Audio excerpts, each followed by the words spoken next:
Hello, and welcome back to Baby Alicia's Stories. We now return to The Adventures of Huckleberry Finn by Mark Twain. Chapter 7. Get up! What you bout? I opened my eyes and looked around, trying to make out where I was. It was after sunup, and I had been sound asleep. Pap was standing over me, looking sour and sick too, he says. What you doing with this gun? I judged he didn't know nothing about what had been doing, so I says, somebody tried to get in, so I was laying for him. Why didn't you roust me out? Well, I tried to, but I couldn't. I couldn't budge you. Well, all right, don't stand there palavering all day, but out with you and see if there's a fish on the lines for breakfast. I'll be along in a minute. He unlocked the door and I cleared out. Up the riverbank, I noticed some pieces of limbs and such things floating down, and a sprinkling of bark, so I know the river had begun to rise. I reckon I would have great times now if I was over at the town. The June rise used to be always luck for me, because as soon as that rise begins, here comes cold wood floating down and pieces of log rafts, sometimes a dozen logs together. So all you have to do is to catch them and sell them to the wood yards and the sawmill. I went along up the bank with one eye out for Pap and t'other one out for what the rise might fetch along. Well, all at once, here comes a canoe. Just a beauty, too. About 13 or 14 foot long, riding high like a duck. I shot head first off the bank like a frog, clothes and all on, and struck out for the canoe. I just expected there'd be somebody laying down in it, because people often done that to fool folks, and when a chap had pulled a skiff out, most to it they'd raise up and laugh at him. But it warn't so this time. It was a drift canoe, sure enough, and I climbed in and paddled her ashore. Thinks I the old man will be glad when he sees this. She's worth $10. But when I got to shore, Pap wasn't in sight yet, and as I was running her into a little creek like a gully, all hung over with vines and willows, I struck another idea. I judged I'd hide her good, and then, instead of taking her to the woods when I run off, I'd go down the river about 50 miles and camp in one place for good, and not have such a rough time tramping on foot. It was pretty close to the shanty, and I thought I heard the old man coming all the time, but I got her hid, and then I out and looked around a bunch of willows, and there was the old man down the path, a piece just drawing a bead on a bird with his gun. So he hadn't seen anything. When he got along, I was hard at it, taking up a trot line. He abused me a little for being so slow, but I told him I fell in the river, and that was what made me so long. I knowed he would see I was wet, and then he would be asking questions. We got 5 catfish off the lines and went home. While we laid off after breakfast to sleep up, both of us being about wore out, I got to thinking that if I could fix up some way to keep Pap and the widow from trying to follow me, it would be a certainer thing than trusting to luck to get far enough off before they missed me. You see, all kinds of things might happen. Well, I didn't see no way for a while, but by and by, Pap raised up a minute to drink another barrel of water, and he says, another time a man comes a-prowling round here, you roust me out, you hear? That man warn't here for no good. I'd a shot him. Next time, you roust me out, you hear? Then he dropped down and went to sleep again. But what he had been saying gave me the very idea I wanted. I says to myself, I can fix it now so nobody won't think of following me. About 12 o'clock, we turned out and went along up the bank. The river was coming up pretty fast, and lots of driftwood going by on the rise. By and by, along comes part of a log raft, 9 logs fast together. We went out with the skiff and towed it ashore. Then we had dinner. Anybody but Pap would have waited and seen the day through so as to catch more stuff, but that weren't Pap's style. 9 logs was enough for one time. He must shove right over to town and sail. So he locked me in and took the skiff and started off towing the raft about 3:30. I judged he wouldn't come back that night. I waited till I reckoned he had got a good start. Then I out with my saw and went to work on that log again. Before he was sight of the river, I was out of the hole. Him and his raft was just a speck on the water away off yonder. I took the sack of cornmeal and took it to where the canoe was hid, and shoved the vines and branches apart and put it in. Then I done the same with the side of bacon, then the whiskey jug. I took all the coffee and sugar there was, and all the ammunition. I took the wadding. I took the bucket and the gold. I took a dipper and a tin cup, and my old saw and 2 blankets and the skillet and the coffee pot. I took fish lines and matches and other things, everything that was worth a cent. I cleaned out the place. I wanted an axe, but there wasn't any, only the one out at the wood pile, and I knowed why I was going to leave that. I fetched out the gun, and now I was done. I had wore the ground a good deal, crawling out of the hole and dragging out so many things, so I fixed that as good as I could from the outside by scattering dust on the place, which covered up the smoothness and the sawdust. Then I fixed the piece of log back in its place, and put 2 rocks under it and 1 against it to hold it there, for it was bent up at the place and didn't quite touch ground. If you stood 4 or 5 foot away and didn't know it was sawed, you wouldn't ever notice it. And besides, this was the back of the cabin, and it warn't likely anybody would go fooling around there. It was all grass clear to the canoe, so I hadn't left a track. I followed around to see. I stood on the bank and looked out over the river, all safe. So I took the gun and went up a piece into the woods and was hunting around for some birds when I see a wild pig. Hogs soon went wild in them bottoms after they had got away from the prairie farms. I shot this fellow and took him into camp. I took the axe and smashed in the door. I beat it and hacked it considerable doing it. I fetched the pig in and took him back nearly to the table and hacked into his throat with an axe and laid him down on the ground to bleed. I say ground because it was ground hard packed and no boards. Well, next I took an old sack and put a lot of big rocks in it and all I could drag. And I started it from the pig and dragged it to the door through the woods down to the river and dumped it in, and down it sunk out of sight. You could easy see that something had been dragged over the ground. I did wish Tom Sawyer was there. I knowed he would take an interest in this kind of business and throw in the fancy touches. Nobody could spread himself like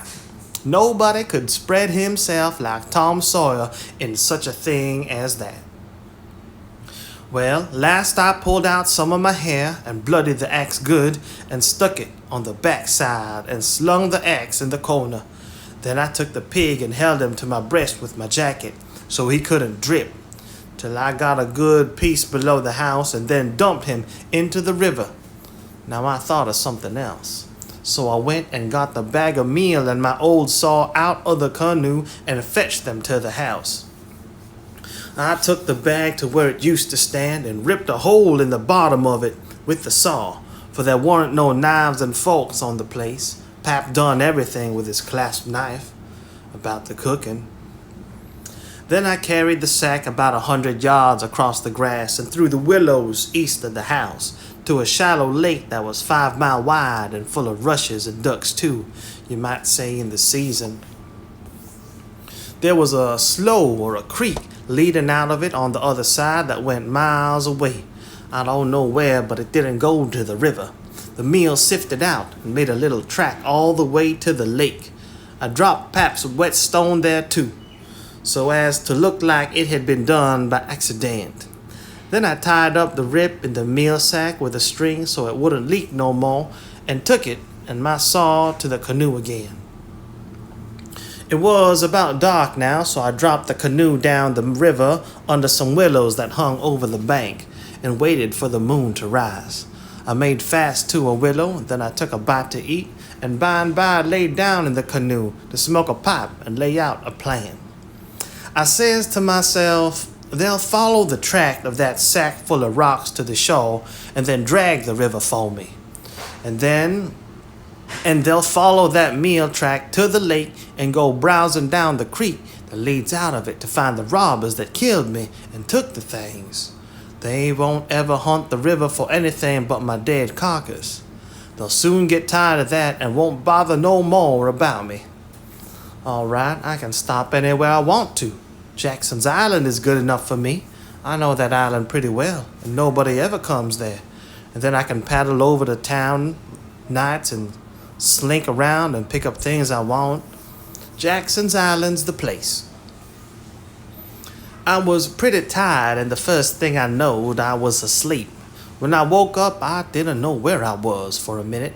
I sat up and looked around, a little scared. Then I remembered. The river looked miles and miles across. The moon was so bright I could have counted the drift logs that went a-slipping along, black and still, hundreds of yards out from shore. Everything was dead quiet, and it looked late and smelt late. You know what I mean. I don't know the words to put it in. I took a good yap and a stretch and was just going to unhitch and start when I heard a sound way over the water. Pretty soon I made it out. It was that dull kind of regular sound that comes from oars working in rowlocks when it's a still night. I peeped out through the willow branches, and there it was, a skiff way across the water. I couldn't tell how many was in it. It kept a-coming, and when it was abreast of me, I see there warn't but one man in it. Thinks I maybe it's Pap, though I warn't expecting him. He dropped below me with the current, and by and by he come a-swinging up shore in the easy water, and he went by so close I could have reached out the gun and touched him. Well, it was Pap, sure enough, and sober too, by the way he laid to his oars. I didn't lose no time. The next minute I was a-spinning downstream soft but quick in the shade of the bank. I made 2.5 miles and then struck out 1/4 mile or more towards the middle of the river, because soon I would be passing the ferry landing and people might see me and hail me.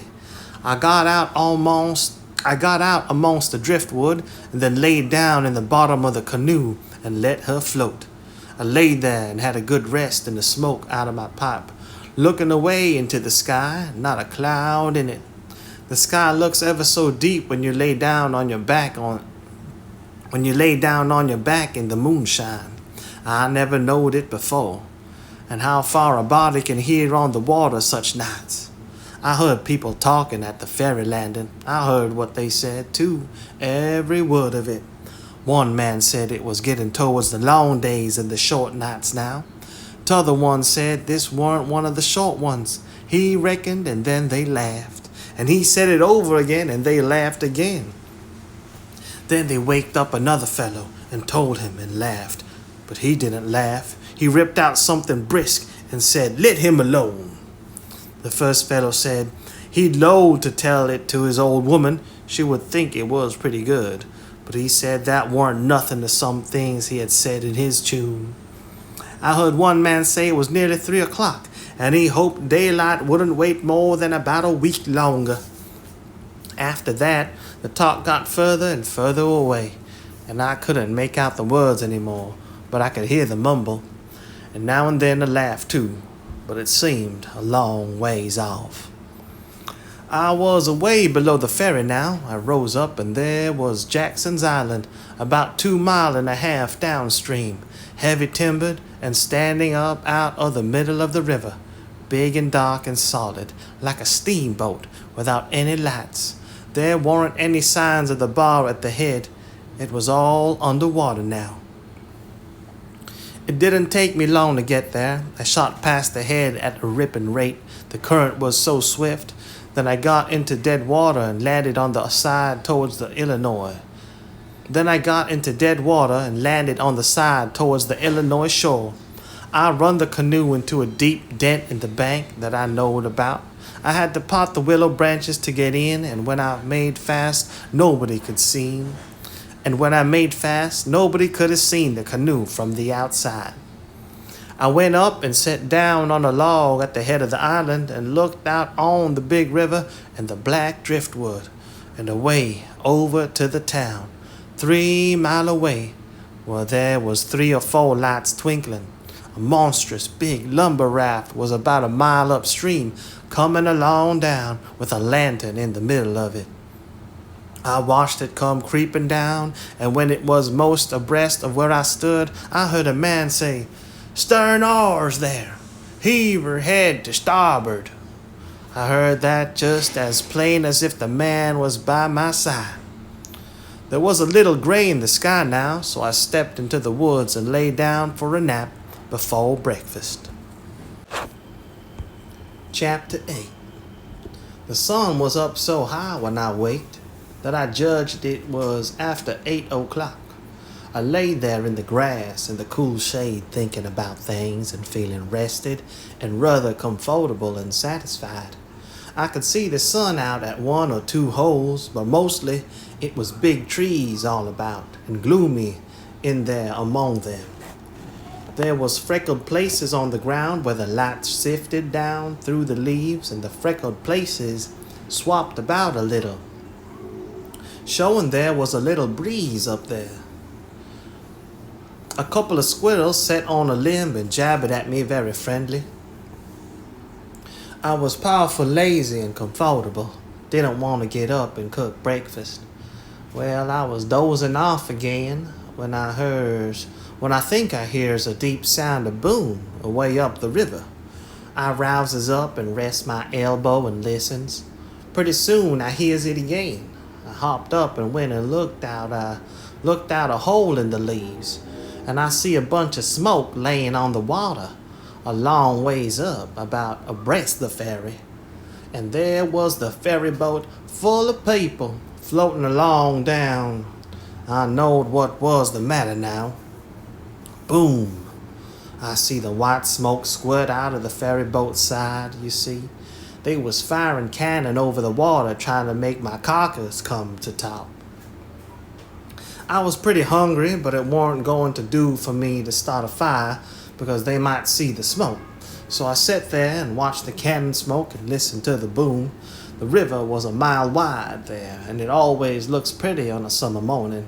So I was having a good enough time seeing them hunt for my remainders if I only had a bite to eat. Well then, I happened to think how they always put quicksilver in loaves of bread and float them off because they always go right to the grounded carcass and stop there. They always go right to the drowned carcass and stop there. So I says, I'll keep a lookout if any of them's floating around after me. I'll give them a show. I'll change to the Illinois edge of the island to see what luck I have. And I weren't disappointed. A big double loaf come along and I most got it with a long stick, but my foot slipped and she floated out further. Of course, I was where the current set in the closest to the shore. I knowed enough for that. But by and by along comes another one, and this time I won. I took out the plug and shook out the little dab of quicksilver and set my teeth in. It was baker's bread. What the quality eat. None of your low-down corn pone. I got a place amongst the leaves and sat there on a log, munching the bread and watching the ferry boat, and very well satisfied. And then something struck me. I says, now I reckon the widow or the parson or somebody prayed that this bread would find me, and here it has, gone and done it. So there ain't no doubt but there is something in that thing. That is, there's something in it when a body like the widow or the parson prays, but it don't work for me, and I reckon it don't work for only just the right kind. I lit a pipe and had a good long smoke and went on watching. The ferry boat was floating with the current, and I allowed I'd have a chance to see who was aboard when she come along, because she would come in close, where the bread did. When she got pretty well along down towards me, I put out my pipe and went to where I fished out the bread and laid down behind a log on the bank in a little open place. Where the log forked, I could peep through. By and by, she come along, and she drifted in so close that they could run out a plank and walk the shore. Most everybody was on the boat. Pap and Judge Thatcher and Bessie Thatcher and Joe Harper and Tom Sawyer and his old Aunt Polly and Sid and Mary and plenty more. Everybody was talking about the murder. But the captain broke in and says, "Look sharp now, the current sets in the closest here, and maybe he's washed ashore and got tangled amongst the brush at the water's edge. I hope so, anyway." I didn't hope so. They all crowded up and leaned over the rails nearly in my face and kept still, watching with all their might. I could see them first rate, but they couldn't see me. Then the captain sung out, "Stand away!" and the cannon let off such a big blast right before me that it made me deaf with the noise and pretty near blind with the smoke, and I judged I was gone. If they'd a had some bullets in, I reckon they'd a got the corpse they was after. Well, I see I weren't hurt, thanks to goodness. The boat floated on and went out of sight around the shoulder of the island. I could hear the booming now and then, further and further off, and by, after an hour, I didn't hear it no more. The island was 3 miles long. I judged they had got to the foot and was giving it up, but they didn't yet a while. They turned around the foot of the island and started up the channel on the Missouri side, under steam, and booming once in a while as they went. I crossed over to that side and watched them. When they got abreast of the head of the island, they quit shooting and dropped over to the Missouri shore and went home to the town. I knowed I was all right now. Nobody else would come hunting after me. I got my traps out of the canoe and made me a nice camp in the thick woods. I made a kind of a tent out of my blankets to put my things under so the rain couldn't get at them. I catched the catfish and haggled him open with my saw. Towards sundown, I started my campfire and had supper. Then I set out a line to catch some fish for breakfast. When it was dark, I sat by my campfire smoking and feeling pretty satisfied. But by and by, it got sort of lonesome, and so I went and sat on the bank and listened to the currents washing along, and counted the stars and drift logs and rafts that come down, and then went to bed. There ain't no better way to put in time when you're lonesome. You can't stay so. You soon get over it. And so for 3 days and nights, no difference. Just the same thing. But the next day, I went exploring around down through the island. I was boss of it. It all belonged to me, so to say, and I wanted to know all about it. But mainly, I wanted to put in the time. I found plenty strawberries, ripe and prime, and green summer grapes, and green raspberries, and the green blackberries was just beginning to show. They would all come handy by and by, I judged. Well, I went fooling along in the deep woods till I judged I weren't far from the foot of the island. I had my gun along, but I hadn't shot nothing. It was for protection. Thought I would kill some game nigh home. About this time, I mighty near stepped on a good-sized snake, and it went sliding off through the grass and flowers, and I after it, trying to get a shot at it. I clipped along, and all of a sudden, I bounded right on to the ashes of a campfire that was still smoking. My heart jumped up amongst my lungs. I never waited to look further, but uncocked my gun and went sneaking back on my tiptoes as fast as I could. Every now and then I stopped a second amongst the thick leaves and listened. But my breath come so hard I couldn't hear nothing else. I slunk along another piece further, then listened again. And so on and so on. If I see a stump, I took it for a man. If I trod on a stick and broke it, it made me feel like a person had cut one of my breaths in two. And I only got half, and the short half too.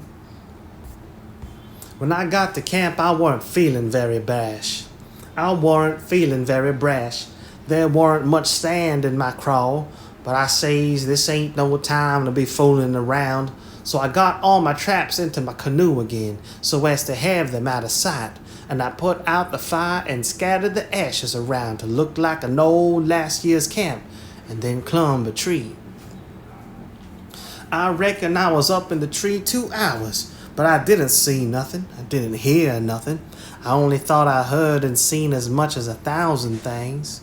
Well, I couldn't stay up there forever, so at last I got down. But I kept in the thick woods and on the lookout all the time. All I could get to eat was berries and what was left over from breakfast. By the time it was night, I was pretty hungry, so when it was good and dark, I slid out from shore before moonrise and paddled over to the Illinois bank, about a quarter of a mile. I went out in the woods and cooked a supper, and I had about made up my mind I would stay there all night, when I hear a plunkety-plunk, plunkety-plunk, and says to myself, horses coming. And next I hear people's voices. I got everything into the canoe as quick as I could, and then went creeping through the woods to see what I could find out. I hadn't got far when I hear a man say, "We better camp here if we can find a good place. The horses is about beat out. Let's look around." I didn't wait, but shoved off and paddled away easy. I tied up in the old place and reckoned I would sleep in the canoe. I didn't sleep much. I couldn't, somehow, for thinking, and every time I waked up I thought somebody had me by the neck, so the sleep didn't do me no good. By and by I says to myself, I can't live this way. I'm a going to find out who it is that's there on the island with me. I'll find out or bust. Well, I felt better right off. So I took my paddle and slid out from shore just a step or two, and then let the canoe drop along down amongst the shadows. The moon was shining, and outside of the shadows it made it almost as light as day. I poked along well on to an hour, everything still as rocks and sound asleep. Well, by this time I was most down to the foot of the island, a little ripply. Cool breeze begun to blow, and that was as good as saying the night was about done. I gave her a turn with the paddle and brung her nose to shore. Then I got my gun and slipped out and into the edge of the woods. I sat down there on a log and looked out through the leaves. I see the moon go off, watch, and the darkness begin to blanket the river. But in a little while, I see a pale streak over the treetops, and know the day was coming. So I took my gun and slipped off towards where I'd run across that campfire, stopping every minute or two to listen, but I hadn't no luck. Somehow, I couldn't seem to find the place. But by and by, sure enough, I catched a glimpse of fire away through the trees. I went for it, cautious and slow. By and by, I was close enough to have a look, and there laid a man on the ground. It most gave me the fantods. He had a blanket around his head, and his head was nearly in the fire. I sat there behind a clump of bushes, and about 6 foot of him, and kept my eyes on him steady. It was getting gray daylight now. Pretty soon he gaped, and stretched himself, and hove off the blanket, and it was Miss Watson's Jim. I bet I was glad to see him. I says, "Hello, Jim," and skipped out. He bounced up and stared at me wild. Then he drops down on his knees and put his hands together and says, "Don't hurt me, don't. I ain't ever done no harm to a ghost. I always liked dead people and done all I could for 'em. You go and get in the river again, where you belongs, and don't do nothing to old Jim at us always your friend. Well, I weren't long making him understand I weren't dead. I was ever so glad to see Jim I weren't lonesome now. I told him I weren't afraid of him telling the people where I was. I talked long, but he only sat there and looked at me, never said nothing. Then I says, "It's good daylight. Let's get breakfast. Make up your campfire good." What's the use of making up the campfire to cook strawberries in sich truck? But you got a gun, ain't you? Then we can get something better than strawberries. Strawberries and such truck, I says. Is that what you live on? I couldn't get nothing else. He says. Why, how long you been on this island, Jim? I come here the night Arthur you's killed. Yes, indeedy. What, all the time? And ain't you had nothing but that kind of rubbish to eat? No, sir, nothing else. Well, you must be most starved, ain't you? I reckon I could eat a horse. I think I could. How long you been on the island? Since the night I got killed. No. Why, what has you lived on? But you got a gun. Oh, yes, you got a gun. That's good. Now you kill something and now make up the fire. So we went over to where the canoe was, and while he built a fire in a grassy open place amongst the trees, I fetched meal and bacon and coffee pot and frying pan and sugar and tin cups, and the nigger was set back considerable because he reckoned it was all done with witchcraft. I catched a good big catfish too, and Jim cleaned him with his knife and fried him. When breakfast was ready, we lolled on the grass and eat it smoking hot. Jim laid it in with all his might, for he was most about starved. Then we had got pretty well stuffed. We laid off and lazied. By and by, Jim says, "But looky here, Huck. Who was it that us killed in that shanty if it warn't you?" Then I told him the whole thing, and he said it was smart. He said Tom Sawyer couldn't get up no better plan than what I had. Then I says, "How do you come to be here, Jim? And how'd you get here?" He looked pretty uneasy and didn't say nothing for a minute. Then he says, "Maybe I better not tell." "Why, Jim?" "Well, there's reasons. But you wouldn't tell on me if I was to tell you, would you, Huck?" "Blamed if I would, Jim." "Well, I believe you, Huck.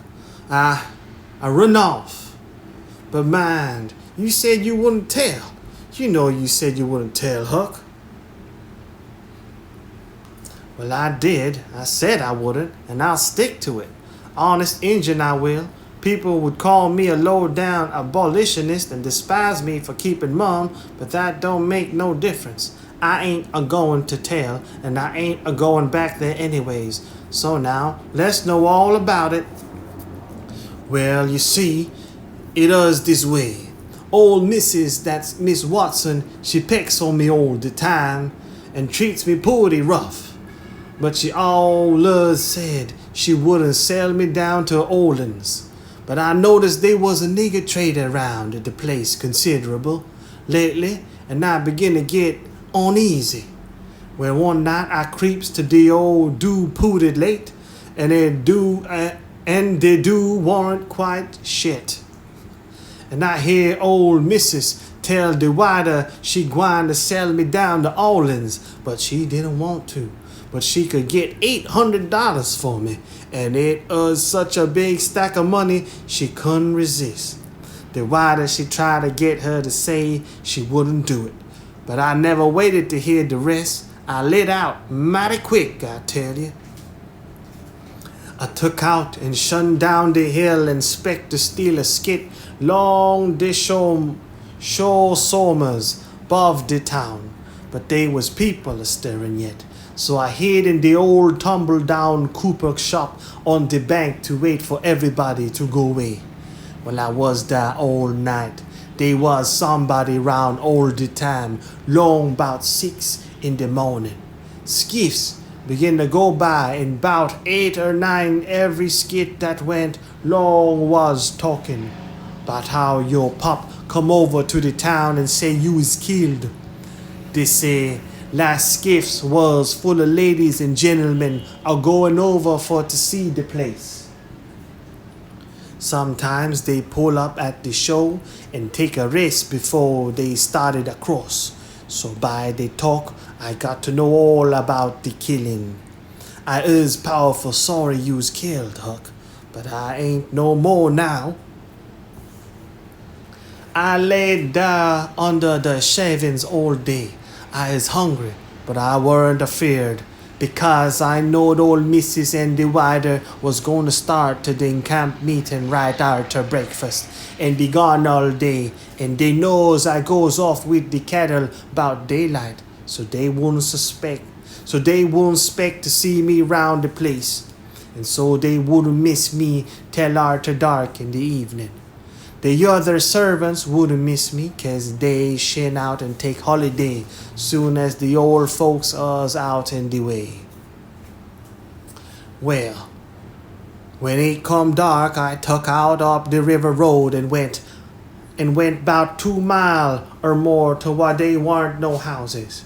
I'd made up my mind 'bout what I's a going to do.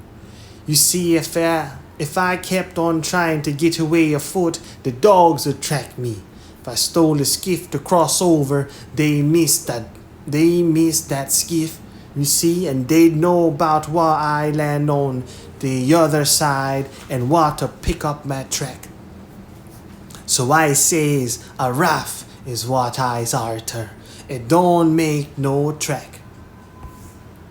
I see a light a-comin' round the pint by, so I wade and shove a log ahead of me, and swim more than halfway across the river and got in amongst the driftwood and keep me head down low and kinder swum again the current till the raft come long. Then I swum to the stir of it and took a holt. It clouded up and us putty dark for a little while, so I clumb up and laid down on the planks. The men us all way yonder in the middle, where the lantern was. The river was a-rising and they was a good current, so I reckoned at by 4 in the morning I'd be 25 mile down the river, and then I'd slip in just before daylight and swim ashore and take to the woods on the Illinois side. But I didn't have no luck. When we was most down to the head of the island, a man began to come off with the lantern. I see it warn't no use for to wait, so I slid overboard and struck out for the island. Well, I had a notion I could land most anywheres, but I couldn't bank to bluff. I was most to the foot of the island before I found a good place. I went into the woods and judged I wouldn't fool with rafts no more, as long as they moved the lantern round so. I had my pipe and a plug of dog leg and some matches in my cap, and they weren't wet, so I was all night. And so you ain't no meat, no bread to eat all this time? Why didn't you get mud turtles? How you going to get them?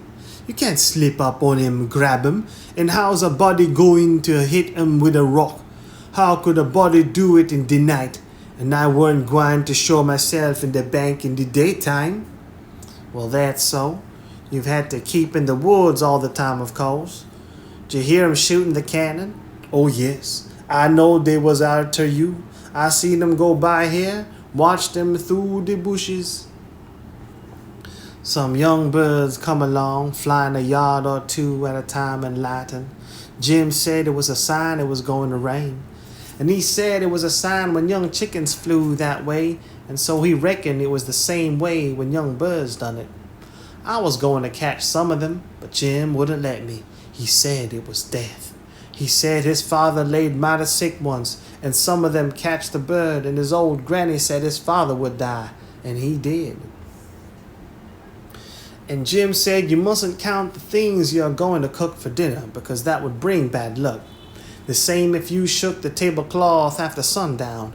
And he said if a man owned a beehive and that man died, the bees must be told about it before sunup next morning, or else the bees would all weaken down and quit work and die.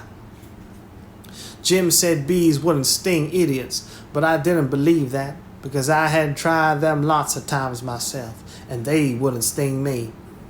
I had heard about some of these things before, but not all of them. Jim knowed all kinds of signs. He said he knowed most everything. He said it looked to me like all the signs was about bad luck, and so I asked him if there weren't any good luck signs. He says, "Mighty few and they and no use to a body. What you want to know when good lucks are coming for? Want to keep it off?" And he said, "If you's got hairy arms and a hairy brace, it's a sign that you's are going to be rich. Well, there's some use in a sign like that, 'cause it's so far ahead. You see, maybe you's got to be poor a long time first, and so you might get discouraged and kill yourself. You didn't know by the sign that you're going to be rich by and by.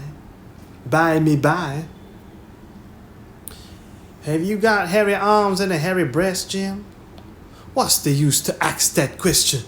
Don't see I has. Well, are you rich? No, but I been rich once and going to be rich again. Once I had $14, but I stuck to speculating and got busted out. What did you speculate in, Jim? Well, first I tackled stock. What kind of stock? Why, livestock. Cattle, you know. I put $10 in a cow, but I ain't gwine to risk no more money in stock. The cow up and died on my hands. So you lost $10? No, I didn't lose it all. I only lost about 9 of it. I sold the hide and taller for $1.10. You had $5.10 left. Did you speculate any more? Yes, you know that one-legged nigger that belongs to old Mr. Brandish? Well, he sought up a bank and say anybody that put in $1 would get $4 more at the end of their year. Well, all the niggers went in, but they didn't have much, and I was the only one that had much. So I struck out for more than $4, and I said if I didn't get it, I'd start a bank myself. Well, of course, that nigger won't keep me out of their business, because he say they want business enough for 2 banks. So he say I could put in my $5, and he pay me $35 at the end of the year. So I done it. Then I reckon I'd invest the $35 right off and keep things a moving.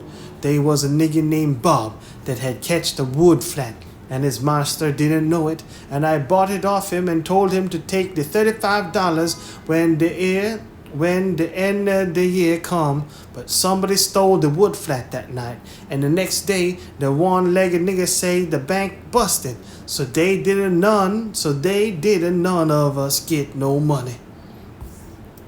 What did you do with the 10 cents, Jim? Well, I was going to spend it, but I had a dream, and the dream told me to give it to a nigger named Barnum. Barnum's ass, they call him for short. He's one of them chuckleheads, you know, but he's lucky. They say, and I see, and I weren't lucky. Their dreams say let Barnum invest the 10 cents, and he'd make a raise for me. Well, Barnum, he took the money, and when he was in church, he heard the preacher say that whoever give to the poor, lend to the Lord, and bound to get his money back 100 times. So Barnum, he took and give the 10 cents to the poor and laid low to see what was going to come of it. Well, what did come of it, Jim? Nothing. Never come of it. I couldn't manage to collect that money no way, and Barnum, he couldn't. I ain't going to learn no more money doubt I see the security. Bound to get your money back 100 times, the preacher says. If I could get the 10 cents back, I'd call it squaw and be glad of the chance. Well, it's all right anyway, Jim, as long as you're going to be rich again some other time or another. Yes, and I's rich now, come to look at it. I owns myself, and I's worth $800. I wished I had the money. I wouldn't want no more. Chapter 9. I wanted to go and look at a place right about the middle of the island that I'd found when I was exploring. So we started and soon got to it, because the island was only 3 miles long and a quarter of a mile wide. This place was a tolerable long steep hill or ridge about 40 foot high. We had a rough time getting to the top. The sides were so steep and the bushes so thick. We tramped and clubbed around all over it, and by found a good big cavern in the rock, most up to the top on the sides towards Illinois. The cabin was as big as 2 or 3 rooms bunched together, and Jim could stand up straight in it. It was cool in there. Jim was for putting our traps in there right away, but I said we didn't want to be climbing up and down there all the time. Jim said if we had the canoe hid in a good place and had all the traps in the cabin, we could rush there if anybody was to come to the island, and they would never find us without dogs. And besides, he said them little birds had said it was going to rain, and did I want the things to get wet? So we went back and got the canoe and paddled up abreast the cabin and lugged all the traps up there.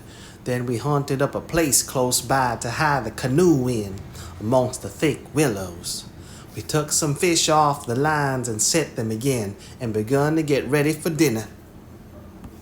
The door of the cabin was big enough to roll a hogshead in, and on one side of the door the floor stuck out a little bit and was flat, and a good place to build a fire on.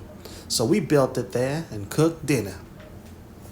We spread the blankets inside for a carpet and eat our dinner in there. We put all the other things handy at the back of the cabin. Pretty soon it darkened up and begun to thunder and lighten, so the birds was right about it. Directly it begun to rain, and it rained like all fury too, and I never see the wind blow so. It was one of these regular summer storms. It would get so dark that it looked all blue-black outside and lovely. And the rain would thrash along by so thick that the trees off a little ways looked dim and spider-webby. And here would come a blast of wind that would bend the trees down and turn up the pale underside of the leaves. And then a perfect ripper of a gust would follow along and set the branches to toss in their arms as if they was just wild. And next, when it was just about the bluest and blackest, it was as bright as glory, and you would have a little glimpse of treetops a-plunging about, away off yonder in the storm, hundreds of yards further than you could see before, dark as sin again in a second. And now you'd hear the thunder let go with an awful crash, and then go rumbling, grumbling, tumbling down the sky towards the underside of the world like rolling empty barrels downstairs, where it's long stairs and they bounce a good deal, you know. Jim, this is nice, I says. I wouldn't want to be nowhere else but here. Pass me along another hunk of fish and some hot cornbread. Well, you wouldn't have been here if it hadn't have been for Jim. You would have been down there in the woods without any dinner, and getting most drowned too, that you would, honey. Chickens knows when it's going to rain, and so do the birds, child. The river went on raising and raising for 10 or 12 days, till at last it was over the banks. The water was 3 or 4 foot deep on the island in the low places, and on the Illinois bottom. On that side it was a good many miles wide, but on the Missouri side it was the same old distance across, a half a mile, because the Missouri shore was just a wall of high bluffs. Daytimes we paddled all over the island in the canoe, It was mighty cool and shady in the deep woods, even if the sun was blazing outside. We went winding in and out amongst the trees, and sometimes the vines hung so thick we had to back away and go some other way. Well, on every broken down tree you could see rabbits and snakes and such things, and when the island had been overflowed a day or two, they got so tame, on account of being hungry, that you could paddle right up and put your hand on them if you wanted to, but not the snakes and turtles. They would slide off in the water. The ridge our cabin was in was full of them. We could have had pets enough if we wanted them. One night, we catched a little section of a lumber raft, nice pine planks. It was 12 foot wide and about 15 or 16 foot long, and the top stood above water 6 or 7 inches of solid level floor. We could see saw logs go by in the daylight sometimes, but we let 'em go. We didn't show ourselves in daylight. Another night, when we was up at the head of the island just before daylight, here comes a frame house down on the west side. She was a 2-story and tilted over considerable. We paddled out and got aboard, clumb in an upstairs window, but it was too dark to see yet, so we made the canoe fast and set in her to wait for daylight. The light begun to come before we got to the foot of the island, and we looked in at the window. We could make out a bed and a table and 2 old chairs and lots of things around about on the floor, and there was clothes hanging against the wall. There was something laying on the floor in the far corner that looked like a man, so Jim says, "Hello, you." But it didn't budge, so I hollered again, and then Jim says, "The man ain't asleep, he's dead. You hold still, I'll go and see." He went and bent down and looked and says, "It's a dead man, yes indeedy, naked too. He's shot in the back. I reckon he's been dead 2 or 3 days. Come in, Huck, but don't look at his face, it's too ghastly." I didn't look at him at all. Jim throwed some rags over him, but he needn't done it. I didn't want to see him. There was heaps of old greasy cards scattered around over the floor, and old whiskey bottles, and a couple of masks made out of black cloth, and all over the walls was ignorantest kind of words and pictures made with charcoal. There was 2 old dirty calico dresses, and a sunbonnet, and some women's underclothes hanging against the wall, and some men's clothing too. We put a lot into the canoe. It might come good. There was a boy's old speckled straw hat on the floor. I took that too. And there was a bottle that had milk in it. It had a rag stopper for a baby to suck. We took the bottle, but it was broke. There was a seedy old chest and an old hair trunk with the hinges broke. They stood open, but they weren't nothing left in them that was any account. The way things were scattered about, we reckoned the people left in a hurry and weren't fixed so as to carry off most of their stuff. We got an old tin lantern and a butcher knife without any handle, and a brand new Barlow knife worth 2 bits in any store, and a lot of tallow candles, and a tin candlestick, and a gold and a tin cup, and a ratty old bed quilt off the bed, and a reticule with needles and pins and beeswax and buttons and thread and all such truck in it, and a hatchet and some nails, and a fish line as thick as my little finger with some monstrous hooks on it, and a roll of buckskin, and a leather dog collar, and a horseshoe, and some vials of medicine that didn't have no label on them. And just as we were leaving, I found a tolerable good curry comb, and Jim, he found a ratty old fiddle bow and a wooden leg. The straps was broke off it, but bearing that, it was a good enough leg, though it was too long for me and not long enough for Jim, and we couldn't find the other one, though we hunted all around. And so, take it all around, we made a good haul. When we was ready to shove, we was a 1/4 mile below the island, and it was pretty broad day, so I made Jim lay down in the canoe and cover up with the quilt, because if he sat up, people would tell he was a nigger a good ways off. I paddled over to the Illinois shore and drifted down most a half a mile doing it. I crept up the dead water under the bank and hadn't no accidents and didn't see nobody. We got home all safe. Chapter 10. After breakfast, I wanted to talk about the dead man and guess out how he come to be killed, but Jim didn't want to. He said it would fetch bad luck. And besides, he said he might come and haunt us. He said a man that weren't buried was more likely to go a-haunting around than one that was planted and comfortable. That sounded pretty reasonable, so I didn't say no more. But I couldn't keep from studying over it and wishing I knowed who shot the man and what they done it for. We rummaged the clothes we got and found $8 in silver sewed up in the lining of an old blanket overcoat.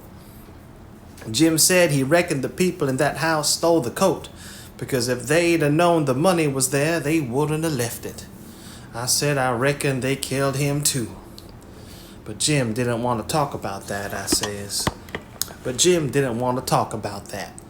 I says, now you think it's bad luck, but what did you say when I fetched in the snake skin that I found on the top of the ridge day before yesterday?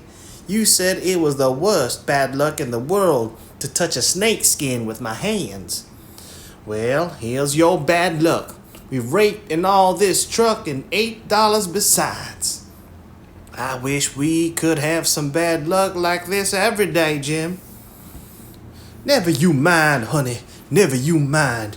Don't you get too pert. It's a-comin'. Mind I tell you, it's a-comin'. It did come too. It was a Tuesday that we had that talk. Well, after dinner Friday, we was laying around in the grass at the upper end of the ridge and got out of tobacco. I went to the cabin to get some and found a rattlesnake in there. I killed him and curled him up on the foot of Jim's blanket, ever so natural, thinking there'd be some fun when Jim found him there. Well, by night, I forgot all about the snake, and when Jim flung himself down on the blanket, I struck a light. The snake's mate was there and bit him. He jumped up yelling, and the first thing the light showed was the varmint curled up and ready for another spring. I laid him out in a second with a stick, and Jim grabbed Pap's whiskey jug and begun to pour it down. He was barefooted, and the snake bit him on the heel. That all comes of my being such a fool as to not remember that wherever you leave a dead snake, its mate always comes and curls around it.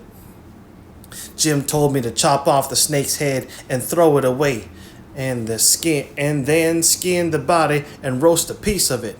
I done it, and he eat it and said it would help cure him. He made me take off the rattles and tie them around his wrist too. He said that would help. Then I slid out quiet and throwed the snakes clear away amongst the bushes, for I warn't going to let Jim find out it was all my fault, not if I could help it. Jim sucked and sucked at the jug, and now and then he got out of his head and pitched around and yelled, but every time he come to himself, he went to sucking at the jug again.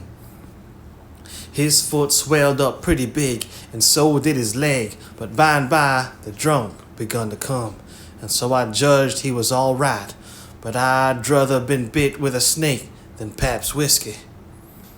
Jim was laid up for 4 days and nights. Then the swelling was all gone and he was around again. I made up my mind I wouldn't ever take a holt of a snake skin again with my hands, now that I see what had come of it. Jim said he reckoned I would believe him next time, and he said that handling a snake skin was such awful bad luck that maybe we hadn't got to the end of it yet. He said he'd druther see the new moon over his left shoulder as much as 1,000 times than take up a snake skin in his hand. Well, I was getting to feel that way myself, though I've always reckoned that looking at the new moon over your left shoulder is one of the carelessest and foolishest things a body can do. Old Hank Bunker done it once and bragged about it, and in less than 2 years he got drunk and fell off the shot tower and spread himself out so that he was just a kind of a layer, as you may say, and they slid him edgeways between two barn doors for a coffin and buried him so they say.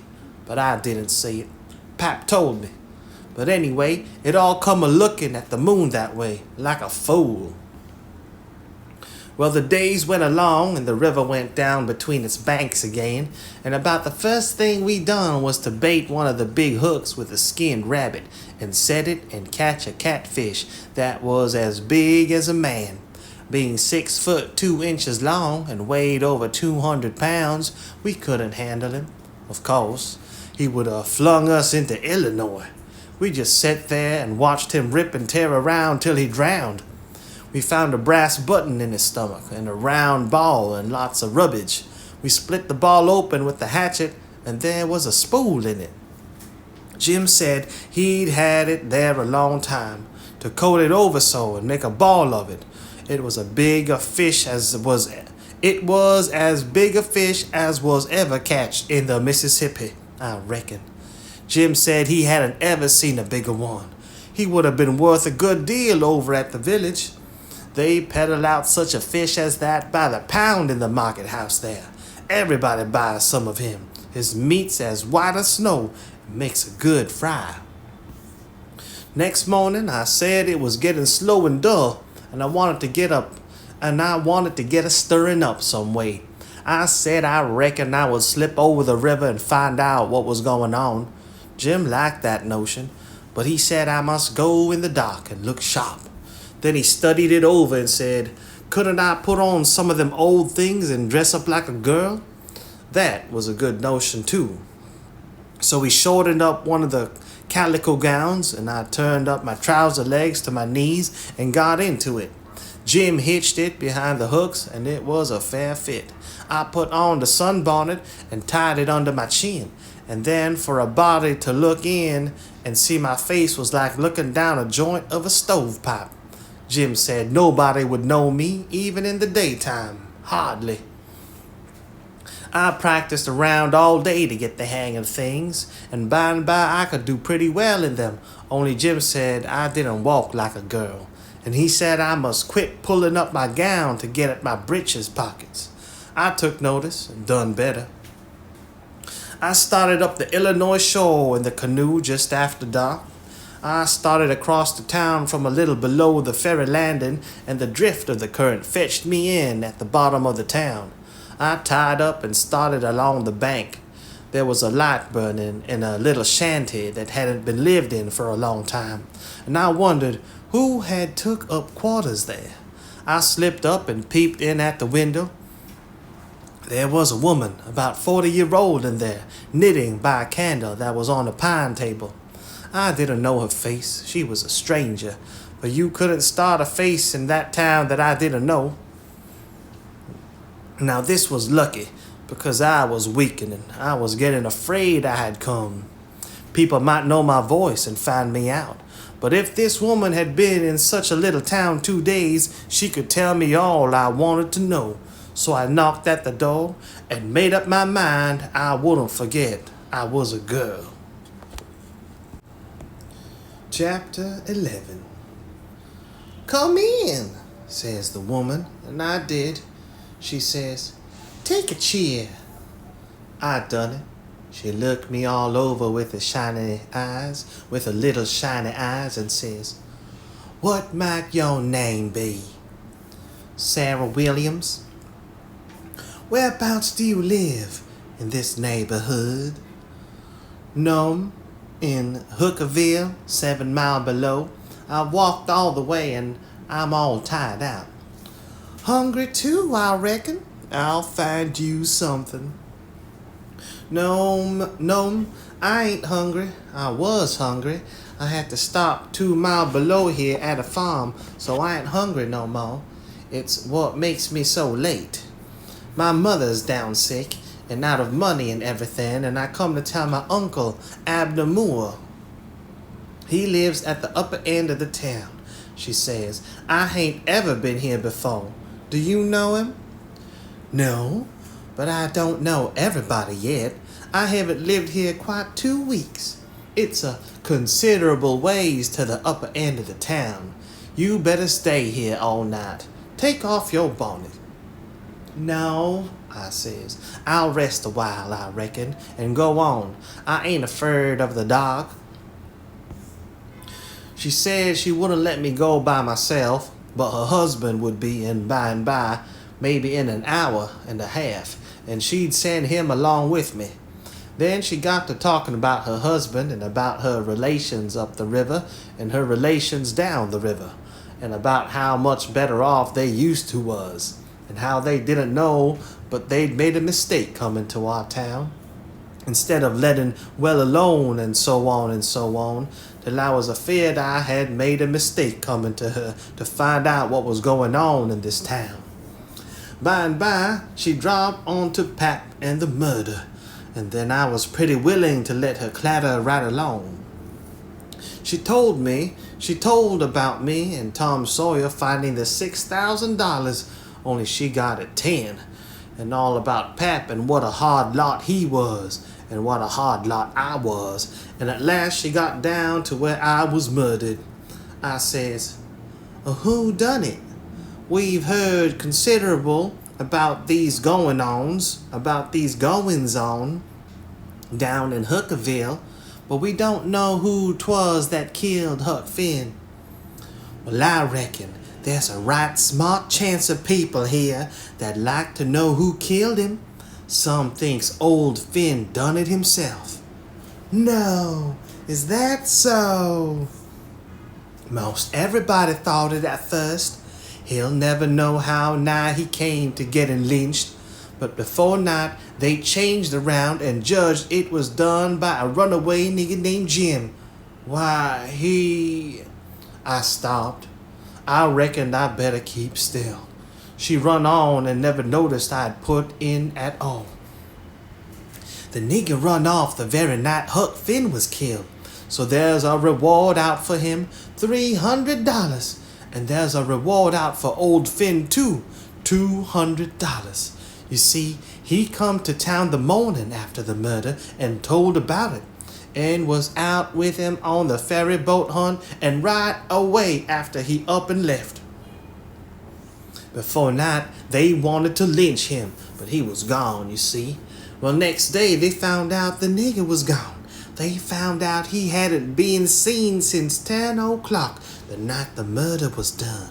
So then, they put it on him, you see, and while they was full of it, the next day, back comes old Finn and went boo-hooing to Judge Thatcher to get money to hunt for the nigger all over Illinois with. The judge gave him some, and that evening he got drunk and was around till after midnight with a couple of mighty hard-looking strangers, and then went off with them. Well, he ain't come back since, and they ain't looking for him back till this thing blows over a little, for people thinks now that he killed his boy and fixed things so folks would think robbers done it, and then he'd get Huck's money without having to bother a long time with a lawsuit.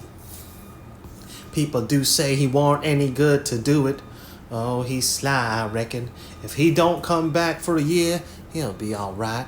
You can't prove anything on him, you know. Everything will be quieted down then, and he'll walk into Huck's money as easy as nothing. Yes, I reckon so. I don't see nothing in the way of it. Has everybody quit thinking the nigger done it? Oh no, not everybody. A good many thinks he done it, but they'll get the nigger pretty soon now, and maybe they can scare it out of him. Why are they after him yet? Well, you're innocent, ain't you? Does $300 lay around every day for people to pick up? Some folks think the nigger ain't far from here. I'm one of them, but I ain't talked about it. But I ain't talked it around. A few days ago, I was talking with an old couple that lives next door in the log shanty, and they happen to say hardly anybody ever goes to that island over yonder that they call Jackson's Island. Don't anybody live there? Says I. No, nobody, says they. I didn't say any more, but I done some thinking. I was pretty near certain I'd seen smoke over there. about the head of the island a day or two before that. So I says to myself, like as not that nigger's hiding over there anyway, says I. It's worth the trouble to give the place a hunt. I ain't seen any smoke since, so I reckon maybe he's gone, if it was him. But my husband's going over to see him, and another man. He was gone up the river, but he got back today, and I told him as soon as he got here 2 hours ago. I had got so uneasy I couldn't sit still. I had to do something with my hands, so I took up a needle off the table and went to threading it. My hands shook, and I was making a bad job of it.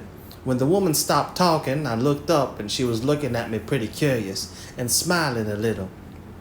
I put down the needle and thread and let on to be interested, and I was too, and says, $300 is a power of money. I wish my mother could get it. Is your husband going over there tonight?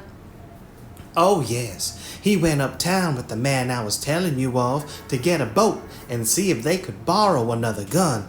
They'll go over after midnight. Couldn't they see better if they was to wait till daytime?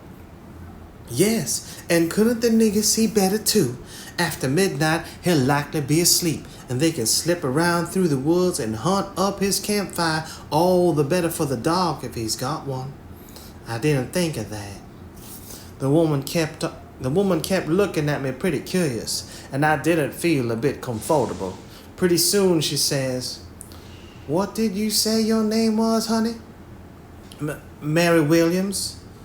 Somehow it didn't seem to me that I said it was Mary before, so I didn't look up. Seemed to me I said it was Sarah, so I felt sort of concerned and was afeard maybe I was looking it too.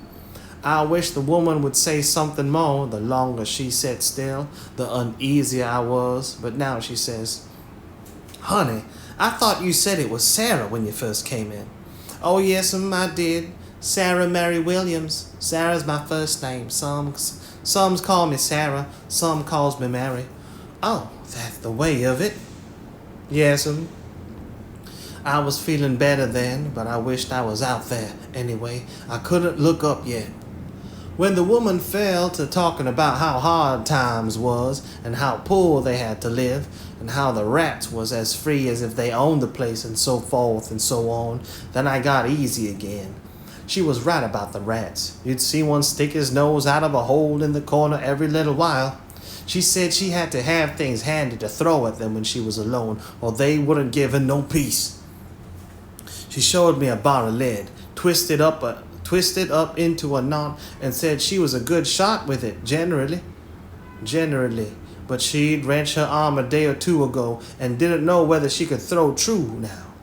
But she watched for a chance, and directly she banged away at a rat, but she missed him wide and said, "Ouch!" It hurt her arm so. Then she told me to try for the next one. I wanted to be getting away before the old man got back, but of course I didn't let on. I got the thing, and the first rat that showed his nose I let drive, and if he'd have stayed where he was, he'd have been a tolerable sick rat. She said that was first rate, and she reckoned I would have the next one. She went and got the lump of lead and fetched it back, and brought along a hank of yarn, which she wanted me to help her with. I held up my two hands, and she put the hank over them and went on talking about her and her husband's matters, but she broke off to say, "Keep your eye on the rats. You better have the lead in your lap, honey." "Keep your eye on the rats. You better have the lead in your lap handy." So she dropped the lump into my lap. Just at that moment, I clapped my legs together on it, and she went on talking, but only about a minute. Then she took off the hank and looked me straight in the face, but very pleasant, and says, "Come, now what's your real name?" "Well, what, Mom? What's your real name? Is it Bill or Tom or Bob, or what is it?" I reckon I shook like a leaf, and I didn't know hardly what to do, but I says, Please to don't poke fun at a poor girl like me, Mum. If I'm in the way here, No, you won't. Sit down and stay where you are. I ain't going to hurt you, and I ain't going to tell on you nuther. You just tell me your secret, and trust me, I'll keep it. And what's more, I'll help you. So, my old man, if you want him to, you see you're a runaway pretense, that's all. It ain't anything. There ain't any harm in it. You've been treated bad, and you made up your mind to cut. Bless you, child. I won't tell on you. Tell me all about it now. That's a good boy. So I said it wouldn't be no use to try to play it any longer, and I would just make a clean breast and tell her everything. But she mustn't go back on her promise. Then I told her my father and mother were dead, and the law had bound me out to a mean old farmer in the country 30 miles back from the river, and he treated me so bad I couldn't stand it no longer. He went away to be gone a couple of days, so I took my chance and stole some of his daughter's old clothes and cleared out. And I have been 3 nights coming the 30 miles. I traveled nights and hid daytimes and slept, and the bag of bread and meat I carried from home lasted me all the way, and I had plenty. I said I believed my Uncle Abner Moore would take care of me, and so that was why I struck out for this town of Goshen. Goshen, child? This ain't Goshen. This is St. Petersburg. Goshen's 10 miles further up the river. Who told you this was Goshen? Why, a man I met at daybreak this morning, just as I was going to turn into the woods for my regular sleep. He told me when the roads forked I must take the right hand, and 5 miles would fetch me to Goshen. He was drunk, I reckon. He told you just exactly wrong. Well, he did act like he was drunk, but it ain't no matter now. I got to be moving along. I'll fetch Goshen before daylight. Hold on a minute. I'll put you up a snack to eat. You might want it. So she put me up a snack and says, Say, when a cow's laying down, which end of her gets up first? Answer up prompt now. Don't stop to study over which end gets up first. The hind end, Mum? Well, then a horse. The forward end, Mum? Which side of a tree does the most moss grow on? North side. If 15 cows is browsing on a hillside, how many of them eats with their heads pointed the same direction? The whole 15, Mum? Well, I reckon you have lived in the country. I thought maybe you was trying to hocus me again. What's your real name now? George Peters, Mum. Well, try to remember it, George. Don't forget and tell me it's Alexander before you go, and then go out by saying it's George Alexander when I catch you, and don't go about women in that old calico. You do a girl tolerable poor. But you might fool men, maybe. Bless you, child, when you set out to thread a needle, don't hold the thread still and fetch the needle up to it. Hold the needle still and poke the thread at it. That's the way a woman most always does. But a man always does the other way. And when you throw at a rat or anything, hit yourself up a tiptoe and fetch your hand up over your head as awkward as you can and miss your rat about 6 or 7 foot. Throw stiff arm with your shoulder. Throw stiff arm from the shoulder like there was a pivot there for it to turn on like a girl, not from the wrist and elbow with your arm out to one side like a boy. And mind you, when a girl tries to catch anything in her lap, she throws her knees apart. She don't clap them together the way you did when you catch the lump of lead. Why, I spotted you for a boy and you was threading the needle, and I contrived the other things just to make certain. Now trot along to your uncle, Sarah Mae Williams George Alexander Peters, and if you get into trouble, you send word to Mrs. Judith Lotus, which is me, and I'll do what I can to get you out of it.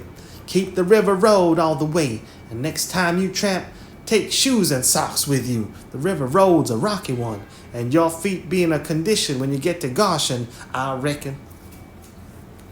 I went up the bank about 50 yards. And then I doubled on my tracks and slipped back to where my canoe was, a good piece below the house. I jumped in and was off in a hurry. I went upstream far enough to make the head of the island and then started across.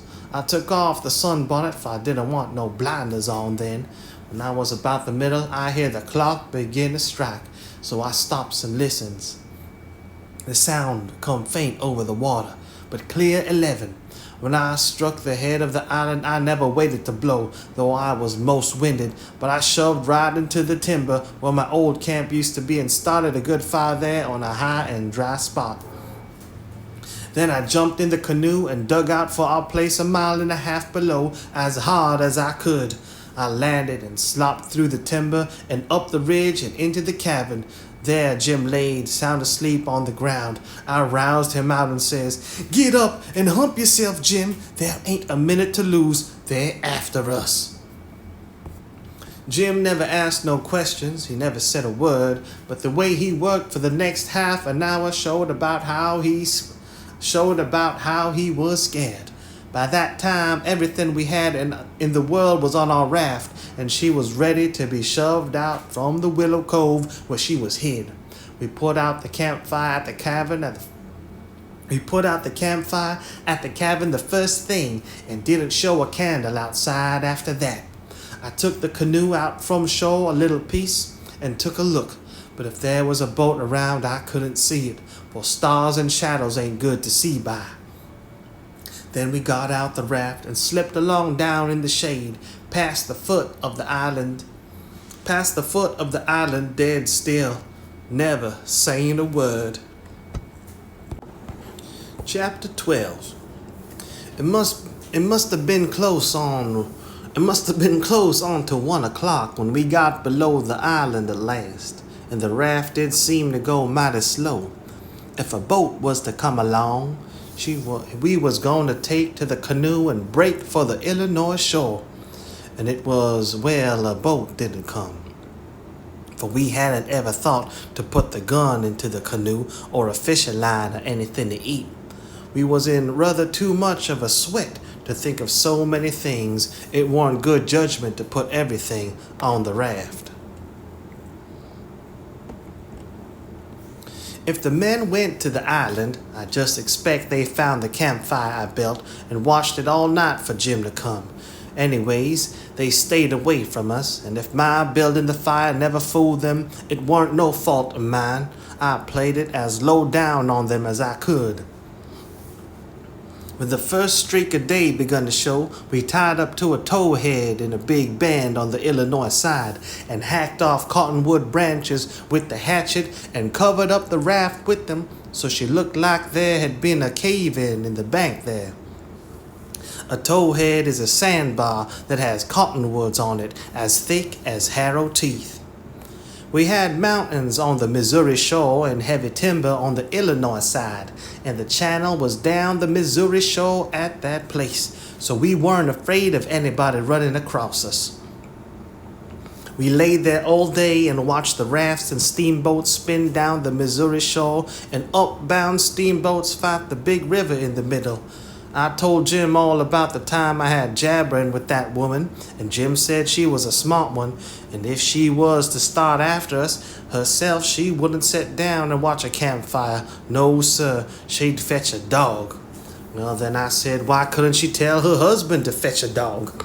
Jim said he bet she'd think of it by the time the men were ready to start, and he believed they must have gone uptown to get a dog, and so they lost all that time, or else we wouldn't be here on a towhead 16 or 17 miles below the village. No, indeedy, we would be in that same old town again. So I said I didn't care what was the reason they didn't get us, as long as they didn't. When it was beginning to come on dark, we poked our heads out of the cottonwood thicket and looked up and down and across, nothing in sight. So Jim took up some of the top planks of the raft and built a snug wigwam to get under in blazing weather and rainy and to keep the things dry. Jim made a floor for the wigwam and raised it a foot or more above the level of the raft, so now the blankets and all the traps was out of the reach of steamboat waves. Right in the middle of the wigwam, we made a layer of dirt about 5 or 6 inches deep with a frame around it for to hold it to its place. This was to build a fire on in sloppy weather or chilly. The wigwam would keep it from being seen. We made an extra steering oar too, because one of the others might get broke on a snag or something. We fixed up a short forked stick to hang the old lantern on, because we must always light the lantern whenever we see a steamboat coming down the stream to keep from getting run over. But we wouldn't have to light it for upstream boats unless we see we was in what they call a crossing. For the river was pretty high, yet very low banks, being still a little underwater, so upbound boats didn't always run the channel, but hunted easy water. This second night we run between 7 and 8 hours with a current that was making over 4 miles an hour. We catched fish and talked, and we took a swim now and then to keep off sleepiness. It was kind of solemn, drifting down the big, still river, laying on our backs, looking up at the stars, and we didn't ever feel like talking loud, and it weren't often that we laughed, only a little kind of a low chuckle. We had mighty good weather as a general thing, and nothing ever happened to us at all that night, nor the next. Every night we passed town, some of them away up on the black hillsides, nothing but just a shining bed of lights. Not a house could you see. The fifth night we passed St. Louis, and it was like the whole world lit up. In St. Petersburg, they used to say there was 20 or 30,000 people in St. Louis, but I never believed it till I see that wonderful spread of lights at 2 o'clock that still night. There weren't a sound there. Everybody was asleep. Every night, now I used to slip ashore towards 10 o'clock at some little village and buy 10 or 15 cents worth of meal or bacon or other stuff to eat, and sometimes I lifted a chicken that weren't roosting comfortably and took him along. Pap always said, take a chicken when you get a chance, because if you don't want him yourself, you can easily find somebody that does, and a good deed ain't ever forgot. I never seen Pap when he didn't want the chicken himself, but that is what he used to say anyway. Mornings, before daylight, I slipped into cornfields and borrowed a watermelon, or a mushmelon, or a pumpkin, or some new corn, or things of that kind. Pap always said it wasn't no harm to borrow things if you was meaning to pay them back sometime, but the widow said it weren't anything but a soft name for stealing, and no decent body would do it. Jim said he reckoned the widow was partly right, and Pap was partly right, so the best way would be for us to pick out 2 or 3 things from the list and say we wouldn't borrow them anymore. Then he reckoned it wouldn't be no harm to borrow the others. So we talked it over all one night, drifted along down the river, trying to make up our minds whether to drop the watermelons or the cantaloupes or the mushmelons or what. But towards daylight we got it all settled satisfactory and concluded to drop crab apples and persimmons. We weren't feeling just right before that, but it was all comfortable now. I was glad the way it came out too, because crab apples ain't ever good, and persimmons wouldn't be ripe for 2 or 3 months yet. We shot a waterfowl now and then that got up too early in the morning or didn't go to bed early enough in the evening. Take it all around, we lived pretty high. The 5th night below St. Louis, we had a big storm after midnight with a power of thunder and lightning, and the rain poured down in a solid sheet. We stayed in the wigwam and let the raft take care of itself. When the lightning glared out, we could see a big straight river ahead and high rocky bluffs on both sides. By and by, says I, "Hello, Jim, looky yonder." It was a steamboat that had killed herself on a rock. We was drifting straight down for her. The lightning showed her very distinct. She was leaning over with part of her upper deck above water, and you could see every little chimbley guy clean and clear, and a chair by the big bell, with an old slouch hat hanging on the back of it when the flashes come. Well, it being away in the night and stormy and all so mysterious like, I felt just the way any other boy would have felt when I see that wreck laying there so mournful and lonesome in the middle of the river. I wanted to get aboard of her and slink around a little and see what there was. So I says, "Let's land on her, Jim." But Jim was dead against it. At first he says, I don't want to go fooling on longer, no. I don't want to go fooling long, no rack. I don't want to go fooling long or no rack. Was doing blame well, and we better let blame well alone, as the good book says. Like as not, there's a watchman on that rack. Watchman, your grandmother, I says. There ain't nothing to watch but the Texas and the pilot house. And do you reckon anybody's going to risk his life for a Texas and a pilot house such a night as this, when it's likely to break up and wash off down the river any minute? Jim couldn't say nothing to that, so he didn't try. And besides, I says, we might borrow something worth having out of the captain's stateroom. Cigars, I bet you, and cost 5 cents apiece, solid cash. Steamboat captains is always rich and get $60 a month, and they don't care a cent what a thing costs, you know, long as they want it. Stick a candle in your pocket. I can't rest, Jim, till we give her a rummaging. Do you reckon Tom Sawyer would ever go by this thing? Not for a pie, he wouldn't. He'd call it an adventure. That's what he'd call it, and he'd land on that wreck if it was his last act. And wouldn't he throw style into it? Wouldn't he spread himself knowing nothing?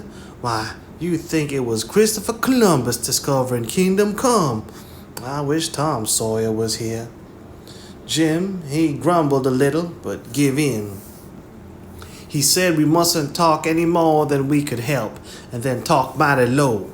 The lightning showed us the wreck again, just in time, and we fetched the starboard derrick and made fast there.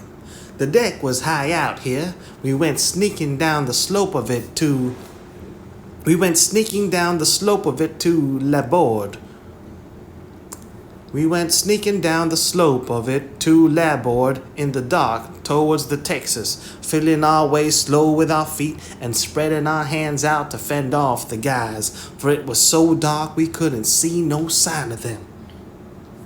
Pretty soon we struck the forward end of the skylight and clumb into it, and the next step fetched us in front of the captain's door, which was open. And by Jiminy, away down through the Texas hall we see a light, and all in the same second we seem to hear low voices in yonder. Jim whispered, and he said he was feeling powerfully sick, and told me to come along. I says all right, and was going to start for the raft, but just then I heard a voice wail out and say, "Oh, please don't, boys. I swear I won't ever tell." Another voice said pretty loud, "It's a lie, Jim Turner. You've acted this way before. You always want more than your share of the truck, and you've always got it too, because you've swore if you didn't, you tell. By this time you've said it just one time too many. You're the meanest, treacherousest hound in this country." By this time Jim was gone for the raft. I was just a billing with curiosity. And I says to myself, Tom Sawyer wouldn't back out now, so I won't either. I'm a-going to see what's going on here. So I dropped on my hands and knees in the little passage and crept aft in the dark till there warn't but about one stateroom betwixt me and the cross hall of the Texas. Then in there I see a man stretched on the floor and tied hand and foot, and 2 men standing over him, and one of them had a dim lantern in his hand, and the other one had a pistol. This one kept pointing the pistol at the man's head on the floor and saying, "I'd like to, and I ought to, a mean skunk." The man on the floor would shrivel up and say, "Oh, please don't, Bill. I ain't ever going to tell." And every time he said that, the man with the lantern would laugh and say, "Deed you ain't. You never said no truer thing than that, you betcha." And once he said, "Hear him beg, and yet if we hadn't got the best of him and tied him, he'd have killed us both. And what for? Just for nothing. Just because we stood on our rights, that's what's for. But I lay you ain't a-going to threaten anybody anymore, Jim Turner. Put up that pistol, Bill." Bill says, "I don't want to, Jake Packard. I'm for killing him, and he didn't I'm for killing him. And didn't he kill old Hatfield just the same way? And don't he deserve it? But I don't want him killed, and I've got my reasons for it. Bless your heart for them words, Jake Packard. I'll never forget you long as I live, says the man on the floor, sort of blubbering. Packard didn't take no notice of that, but hung up his lantern on the nail and started towards where I was, there in the dark, and motioned Bill to come. I crawfished as fast as I could, about 2 yards, but the boat slanted so that I couldn't make very good tune. So to keep from getting run over, I crawled into a stateroom on the upper side. The man come a-pawing along in the dark, and when Packard got to my stateroom, he says, "Here, come in here." And in he come, and Bill after him. But before they got in, I was up in the upper berth, cornered, and sorry I come. Then they stood there with their hands on the ledge of the berth and talked. I couldn't see them, but I could tell where they was by the whiskey they'd been having. I was glad I didn't drink whiskey, but it wouldn't made much difference anyway, because most of the time they couldn't have treated me because I didn't breathe. I was too scared, and besides, a body couldn't breathe and hear such talk. They talked low and earnest. Bill wanted to kill Turner, he says.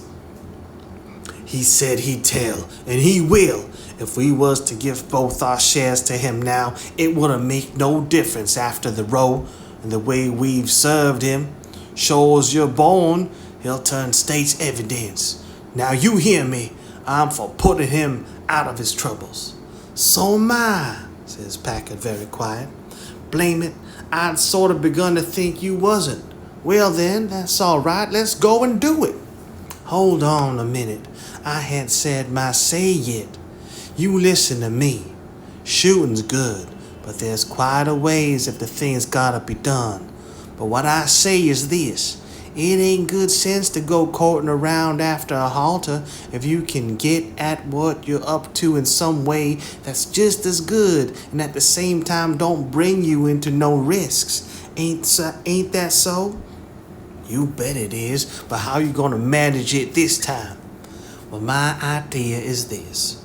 We'll rustle around and gather up whatever pickings we've overlooked in the staterooms and shove for shore and hide the truck. Then we'll wait. Now I say it ain't a-going to be more than 2 hours before this wrack breaks up and washes off down the river, see?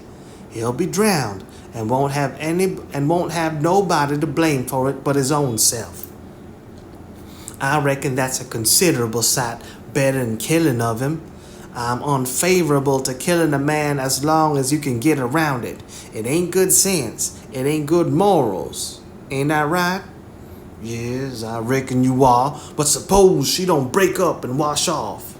Well, we can wait the 2 hours anyway and see, can't we? All right then, come along. So they started, and I lit out all in a cold sweat and scrambled forward. It was dark as pitch there, but I said in a kind of a coarse whisper, "Jim!" And he answered up, right at my elbow, with a sort of a moan, and I says, "Quick, Jim, it ain't no time for fooling around and moaning. There's a gang of murderers in yonder, and if we don't hunt up their boat and set her drifting down the river so these fellows can't get away from the wreck, there's one of them going to be in a bad fix. But if we find their boat, we can put all of them in a bad fix, for the sheriff will get 'em. Quick, hurry. I'll hunt the larboard side. You hunt the starboard. You start at the raft and... Oh, my lordy. Raft day ain't no raft no more. She done broke loose and gone. And here we is.